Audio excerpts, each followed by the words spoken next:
дуруд ба ҳама. гумон мекунам ки ин мошинҳои қимматтаринро дар кӯчаҳои шаҳр во намехӯрем, чунки онҳо бо адади маҳдуд истеҳсол мешаванд. ин мошинҳо асарҳои ҳақиқии санъат мебошанд, ки беҳтарин тавсифи техникӣ, дизайни муосир ва салони пуршукӯҳ доранд. онҳо қаҳрамонҳои олами автомобилӣ ба ҳисоб мераванд ва аз тир тезтару аз қатора боқувваттар ҳастанд. ҳоло мо топ 5 мошинҳои қимматтарини дунёро пешкаши шумо мегардонем. рафтем.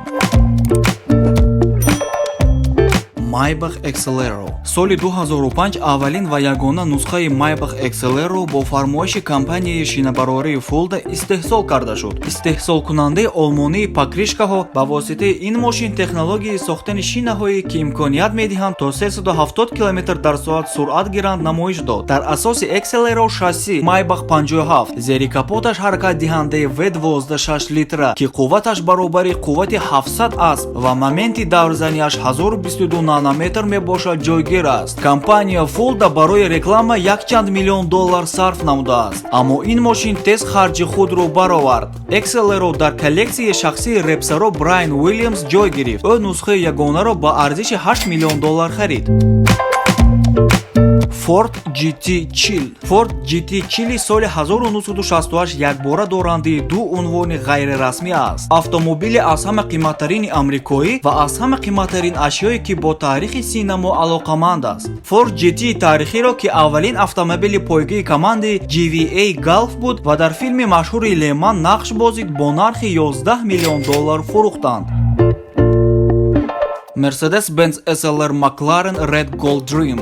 дизайнери швейтсарӣ Ули Анликер дар хусуси вақте ки барои мукаммал намудани мошини Mercedes-Benz SLR McLaren сарф кардааст, афсус намехӯрад. бо супориши шейхи Дубай автомобили олмониро бо тиллои маҳакаш 999 ва 600 лал ороиш дода, кузову салонашро тағйир доданд. барои анҷом додани ин кор $4 миллион $350,000 ва меҳнати 30,000 соата лозим шуд. натиҷааш касеро бепарво намемонад. магар мошин аз ин зиёд диққатҷалбкунанда мешавад? нархи умумии проект $11 миллион ташкил дод. автомобилҳои аз ин ҳам қимматтарро танҳо завод истеҳсолкунанда бо супориши махсус месозад.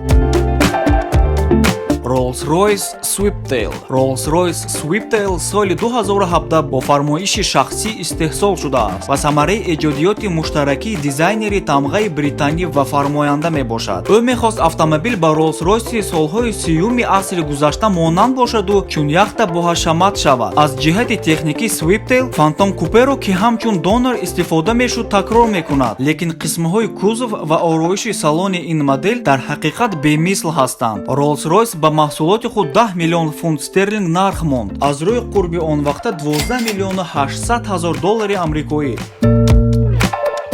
Bugatti Leotur Noir. мошини беназири Bugatti Leotur Noir тарҷумааш аз забони фаронсавӣ автомобили сиёҳ яке аз ҳангомаҳои автосалони Женева 2019 гашт. Bugatti мардумро ба ҳайрат оварда метавонад. мо фикр кардем ки беҳтар аз Veyron дигар модел намебарояд, аммо онҳо боз модели нави Chironро пешкаши мо гардонидаанд. баъд аз ин чӣ мебаромада бошад? дар ҳақиқат авҷи камол вуҷуд надорад. ба ин мошини фаронсавие ки барои набераи асосгузори Porsche Ferdinand Piëch дар ягона нусха истеҳсол шудааст, $16.5 миллион яъне $18 миллион $700,000 нарх гузоштаанд. аз ҷиҳати техникӣ автомобили сиёҳ ба Bugatti Chiron монанд аст. зери капоташ ҳаракатдиҳандаи 8 литраи V16 ки 4 турбина дорад ва қувваташ баробари қуввати 1500 асп аст. зери рахи васеи светодиодӣ хати рахшони Bugatti ҷойгир шудааст. ин дар ҳолате ки шумо тамғаи мошини худро фаромӯш кунед.